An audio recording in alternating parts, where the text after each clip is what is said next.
Welcome to the Pirate Broadcast, where we interview interesting people doing interesting things, where you can expand your connections, your community. Kindness is cool and smiles are free. And let's get this party started. And it's a great day for the Pirate Broadcast, and welcome aboard. Gee, I thank you so much for joining us today. It's your afternoon, it's our morning, and I just want to thank you so much for joining us today and becoming a pirate, because this is what we're all about, giving back. Well, I welcome the opportunity, Russ. Thanks for inviting me. It's G, by the way, not Gee, just to let you know. Thank you so much. I appreciate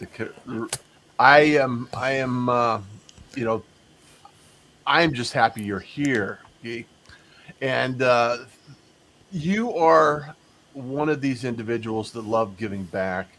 And today we want to talk about what it means to be a marketer and some of the things that we need to think about or possibly explore as far as our marketing in 2022.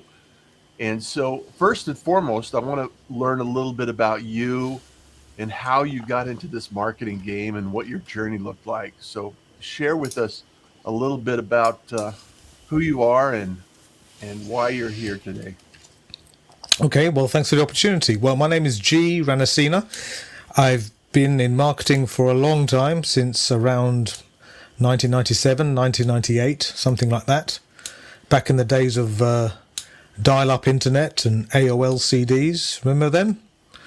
Mm-hmm. And for 7 years, I was the worldwide director of marketing for a software company in Europe.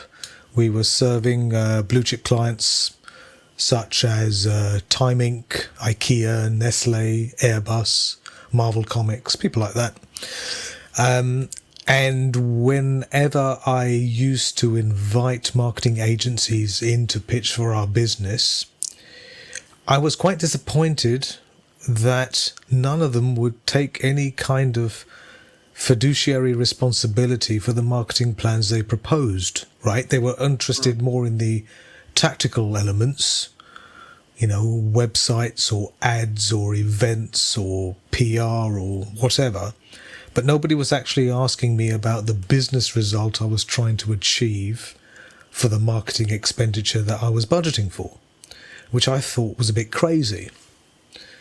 And I figured that clearly I'm not alone in thinking this is crazy, and I didn't think I was asking the earth.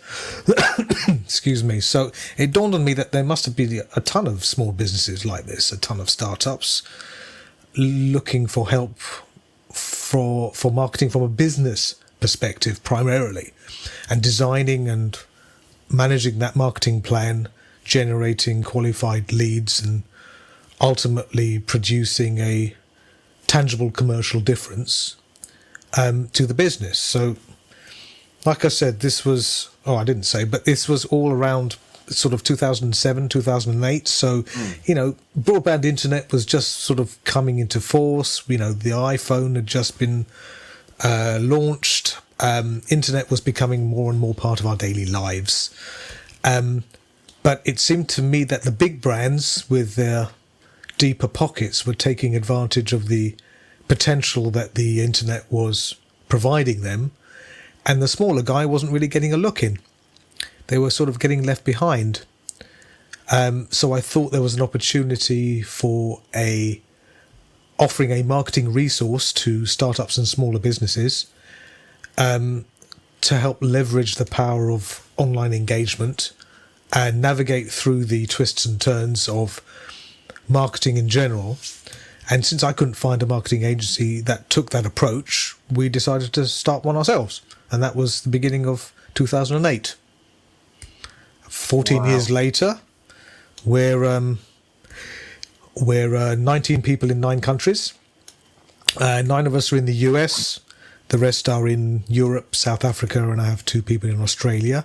Primarily, we're serving clients based in the US, even though we're in Europe.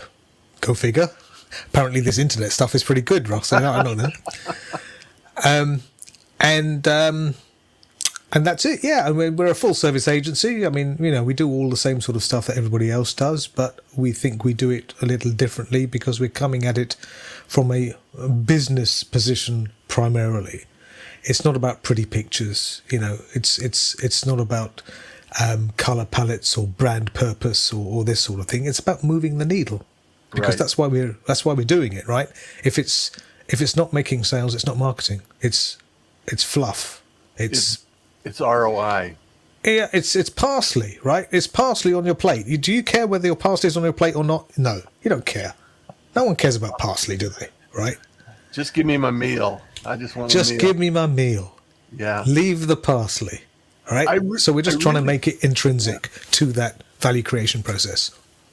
I really love that approach. And one of the things that fascinated me about what you're doing is, you mentioned it earlier, is giving the little guy a little bit more of what the big players could participate in.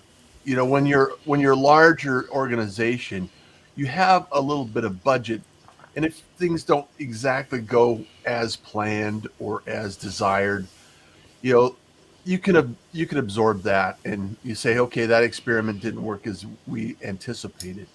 However, I think there's a huge opportunity for smaller business owners to learn from someone like yourself that's had the deep experience, to be able to say, I need to invest in these areas, and these will move the needle. And so with that, um, there's a lot of things that you probably leave off your plate, you don't participate in, and you spend a little more time and effort in. What would you say that a small business owner, just getting their business going and started, needs to pay attention to in marketing in 2022?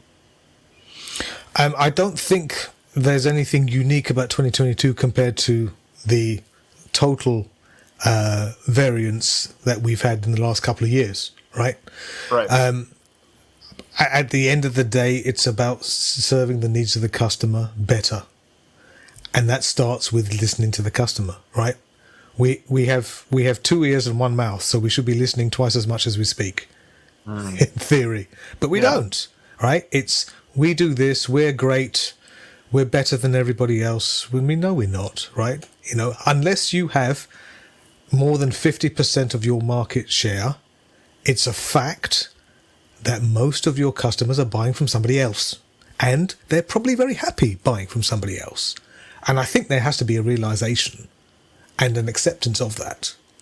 What we need to do is spend more time listening to customers, what their problems are, and stop talking about how great we think we are, and start talking about how we can solve that customer problem better, faster, cheaper, whatever those yardsticks are used for, that the customer uses to measure.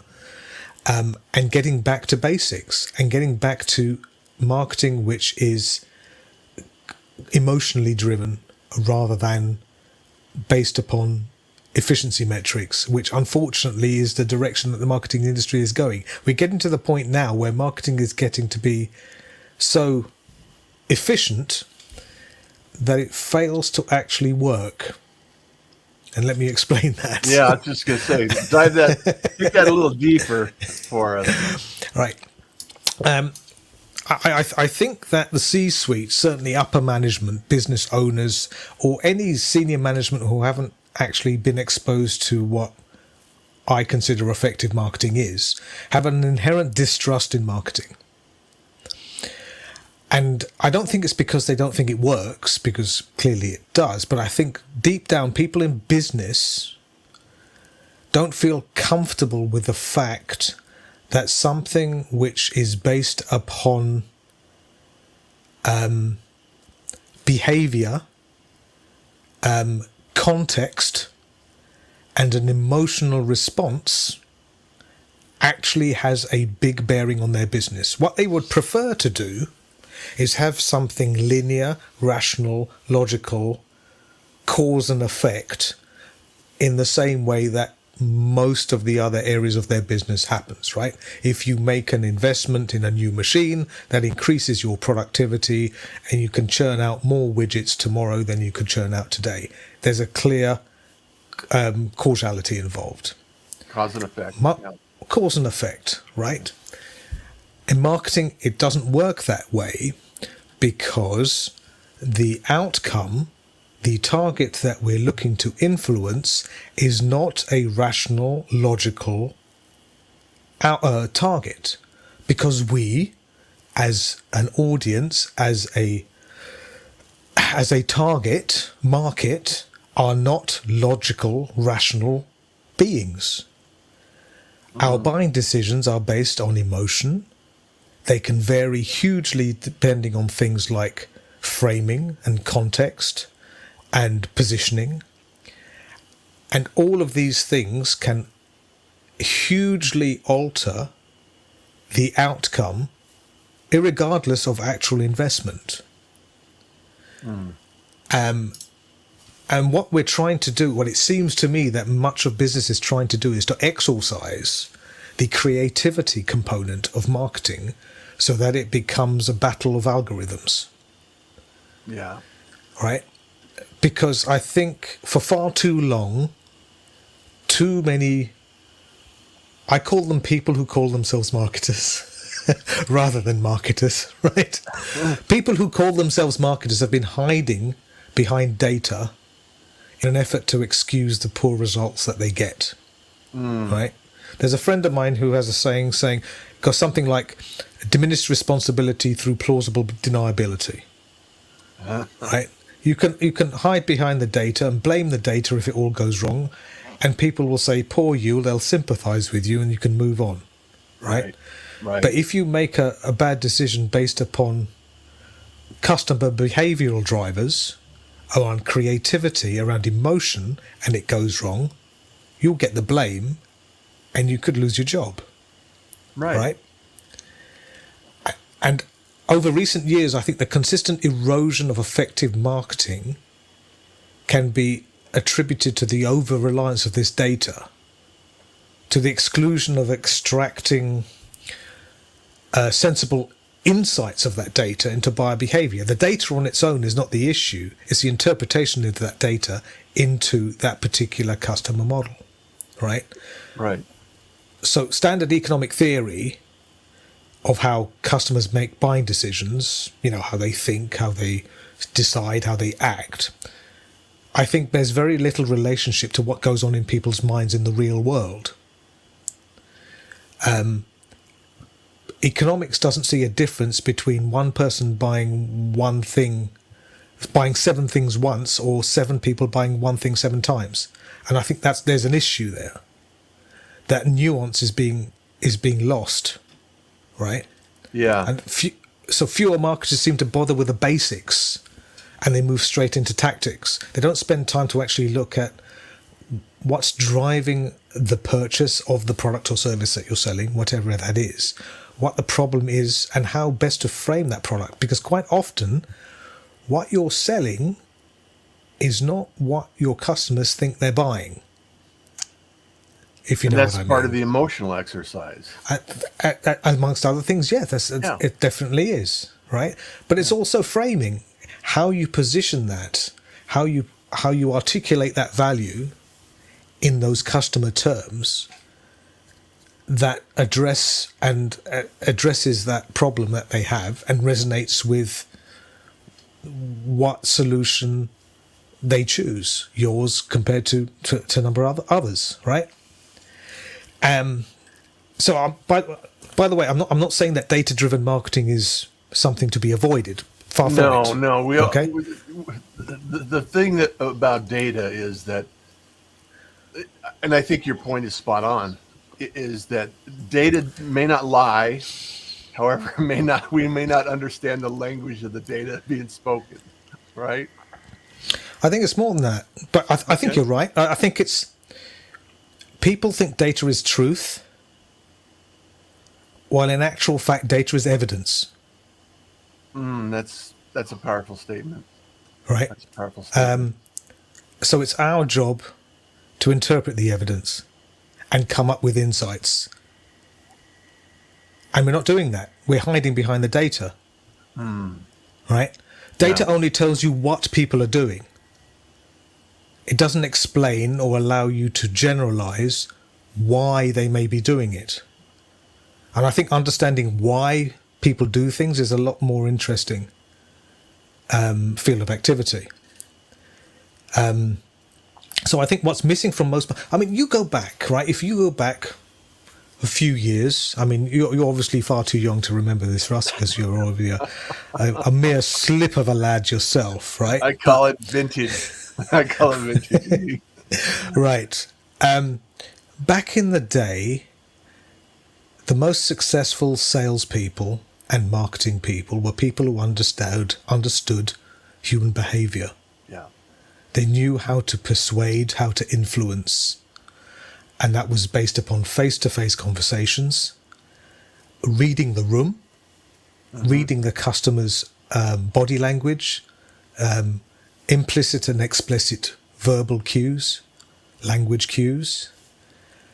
And because of the over-reliance on the online space to the detriment of other channels, I think there's a missing element in the toolkit of most marketing today, which is that fundamental understanding of human behavior. Right? I mean, today, because everything's rebranded, right? Because otherwise the youth of today won't look at it, right? So it's called like behavioral science or behavioral economics.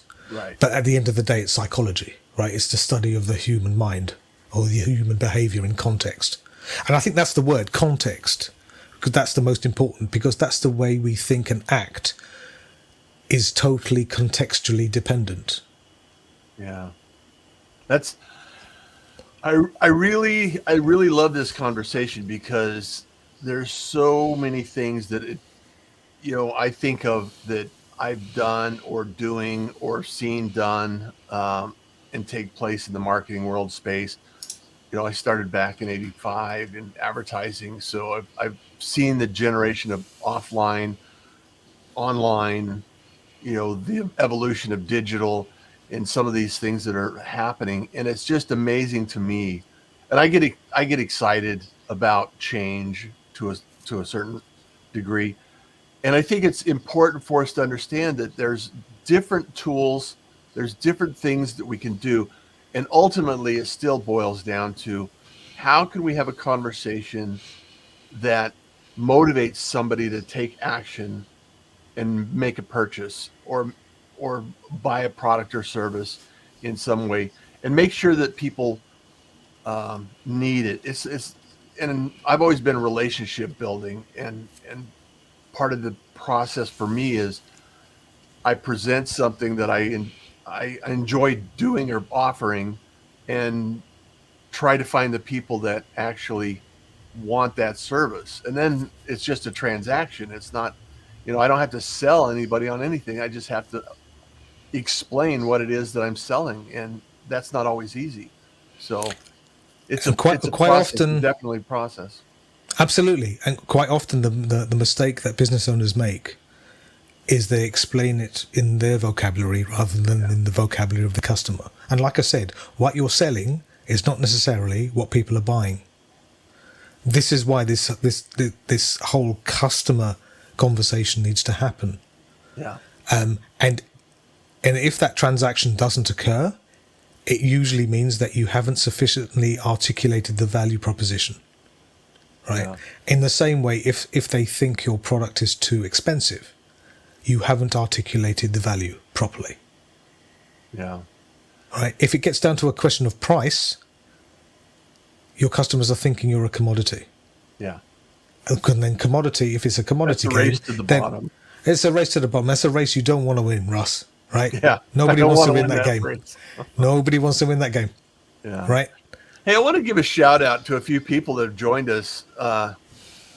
Michael Baker, welcome, Pirates. We have Pablo. Nice subject, thanks. And Krishnan Hindu, salute. Andrew's in the house. Hey, good morning, Russ. Thank you so much for being here. I really appreciate it. Russ Hedge in from Oregon. I thank you so much. Great conversation, great information. Chella, I, I'm taking notes. I'm ready and taking notes. Good deal. Good deal. Michael Baker says presentation and relatability is always a key. Uh, and I think that's really important. Andrew says, I agree. Knowing why people do certain things is often more interesting and useful than just knowing what they're doing. So Pablo says, absolutely agree with the importance of psychology. Thanks for highlighting this. Roz says, great guest. Thank you so much. Michael Baker says, focus on the benefits and need it meets. I think it meet its needs. I think it had a bit of a spoonerism going on there. Yes. But, it's early in the We all morning have for many needs. people. So, So thank you everyone for being here. I really appreciate it. We're talking about marketing and some of the nuances of getting from somebody that's just putting some tactics out there, putting some things out there, and actually getting an ROI. So I want to shift gears a little bit and find out about some of the things that you're excited about in the space. I know AI is coming into play. I'm a huge fan of video. I think I've really had a lot of um, conversations over video and getting people engaged and involved in a conversation using video.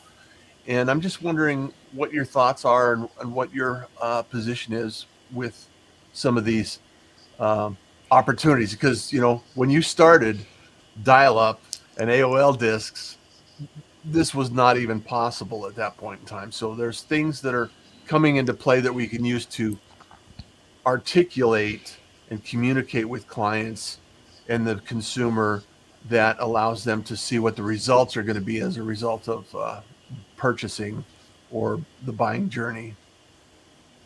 I think, honestly, I think a lot of what we're hearing about as in terms of the next shiny thing within marketing, we can instantly dismiss. Okay. 2022, 2023. Okay. AI, ML, machine learning, VR, AR, all of this stuff for 99% of the customers that you're dealing with, 100% of the B2B customers you're dealing with, they don't care. No. Absolutely don't care, right?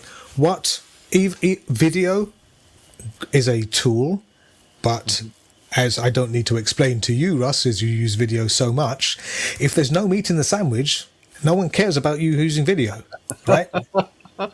No, if you don't have what they want, it doesn't If you matter don't how have much what they video want, you create. you can dress it up nicely. You can put it in a nice box and put a ribbon around it. But if you open up and it smells, it doesn't matter what you've got in the box, right? Yeah. The channel is important, but it's not as important as the content, as the material, as what you're delivering, right? So at the beginning of the internet, we were using text, and text worked, right? As bandwidth increased, we could use images, then we could use animated images, and then we got into video, then we got into high definition video. Now we got 4K, 8K, 16K, HDR, goodness, whatever else around the corner, but we've still got 90% of the noise which companies are calling content that's being pushed out there as being a waste of bits and bytes. Right? It comes down to creating resonant communication, because as humans, that's how we buy. Even the buying decisions, even the buying decisions that we think we're taking rationally, we're actually taking emotionally. And that's the same whether you're buying, if it's a B2B or whether it's a B2C, it's the same thing. Yeah. Other than in B2B, there's usually more than one decision maker in the process, right? But it's still human to you, human communication, education, entertainment, information, whatever that may be, right? Right.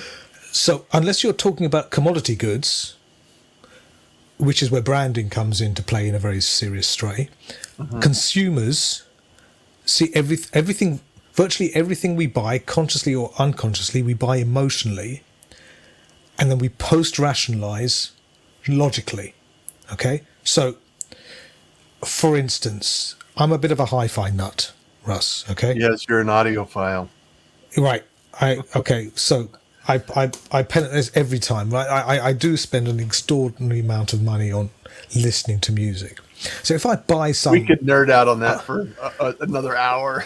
okay, that's another podcast, right?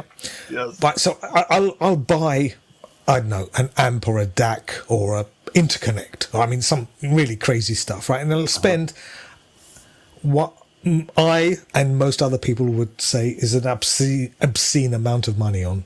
Okay. Yeah. And I take it home, and then I'd suddenly have the buyer's remorse. It's like a ice cold water in the face. What the hell have I done? Right? I have spent a stupid amount of money on X. Yeah. Right? So what happens then? And I'm sure you're the same. You start convincing yourself that you've bought a good product. Yeah. Oh yeah, but the thing is, it's future proof. It's got this kind of specification. It's, the transformer is over engineered. So we've got this, and I've got bandwidth, and I've got, total harmonic distortion is really low, and it'll handle all of this, all of this stuff, right? You convince yourself, you post-rationalize logically. You buy from the heart. Yeah. You buy from the gut because that's what drives you, and then you post-rationalize. And that's whether it's hi-fi kit, or whether it's an expensive handbag, or whether it's an expensive car, or whatever. Yeah. We buy it emotionally, right? And that's why the best advertising, the best marketing we see today is still pulling at heartstrings. It is to evoke a emotional response. It's selling the feeling that you'll receive as a benefit of purchase. Right. Yeah. Great marketing plays on the heart. It's aiming to solicit an emotion. It can be a negative emotion. Doesn't have to be a positive emotion, right? Are you familiar with the amygdala, the part of the brain called the amygdala? Yeah. Right? So the amygdala is part of the limbic system of the brain, right? And it's involved with emotions and other reactions to stimuli, right? It's not always attached to logic. It doesn't understand speech. Yeah. And it's very interesting because when you do surveys for people who've bought something and you ask them why they didn't buy, you have a panel, right? And you have like a focus group. Why didn't you buy something? The response they come back with is, well, it didn't feel right. They use the word feel. That's the amygdala talking. Yeah. Right? The amygdala can't process speech because it's like a primitive, very primary. Some people call it the lizard brain, right? Yeah. It's a very old part of the brain. It's concerned with the fight or flight response, actually. So my contention is that we should be less data-driven and we should be more amygdala-driven for our marketing. And I think if that's something we can look at as a takeaway for 2022 and beyond, so that, yeah, the data is all well and good. I love it. We use it all day in our agency. I mean, sure, like everybody else. But if we can apply what the data is telling us to deliver more creative, more emotionally evocative marketing that plays on the amygdala to generate an emotional, hopefully positive emotional response. I mean, think how exciting marketing would be again if we got back to that stage. I love it. Hey, I wanted to, before we drop off here, Roz says, I'm making video content commercials for businesses. Any suggestions on platforms to share our work? Very simple. The platforms where your customers are. Ask them. Ask them where they like to show up. How do they want to consume it? Maybe they just want a link that you put in an email. Maybe they're subscribing to your YouTube, Vimeo, Dailymotion, whatever that may be. It's wherever they think you should be, where they're expecting you to be. Simple as that. Ask your customers. They'll be happy to tell you. They'd be happy to tell us. So much to learn from these two legends. Well, thank you so much. I really appreciate it. The two legends must be you and your beard, Russ, because you can't be No. It's your wit and wisdom, Gee. So appreciate the fact that we're here. And the thing that I really appreciate is you showing up without any alternative motives. And, I ask you, is there anything I can highlight or, share with the audience that you have available? And you said, no, I just want to be here and share some great information. And that really speaks to my heart, and that really speaks to my outcome. And I know that there's a lot of people out there that are doing great work like yourself that I want to shine. I want to highlight. I want to make sure that people have access to some of this information, because normally we don't get to have these conversations. So the pirate broadcast is, designed to highlight people and subjects that may not necessarily get the glitz and the glamour that the big brands get. So I really appreciate you showing up and participating in this conversation. Well, I appreciate the opportunity, Russ, to use your channel and to get in front of your audience to spout out my inane drivel and hopefully make some sense to somebody. Well, now that you're a pirate, you're always welcome back. And maybe next time we could talk about audio, because I grew up as a musician, and I have a love for audio, and I'm not an audiophile per se, but I do appreciate great music and great audio. So because it's an emotional connection again, Ross, isn't it? It's an emotional connection. Yes. We're back to the amygdala. Yes, we are. And I so appreciate that. And so everyone that joined in, thank you so much for your comments, your questions, your participation. Michael Baker, Howard Kaufman shows up. Awesome discussion. Thanks for the light bulbs going off. So I think you triggered a few individuals into thinking a little bit about this process. And if I have, then my work is done, Russ. Your work is here. Go to sleep a happy man. Rationalization and justification. Thank you so much, Michael. As always, I really appreciate everyone here, and we are here because kindness is cool and smiles are free, and we want you to enjoy the day. Take care, everyone. Don't go away. Thank you for joining the Pirate Broadcast. If you found this content valuable, please like, comment, and share it across your social media channels. I would love the opportunity to help others grow in their business. The Pirate Syndicate is a platform where you show up, we produce the show. It's that easy. If you want to be seen, be heard, and be talked about, join the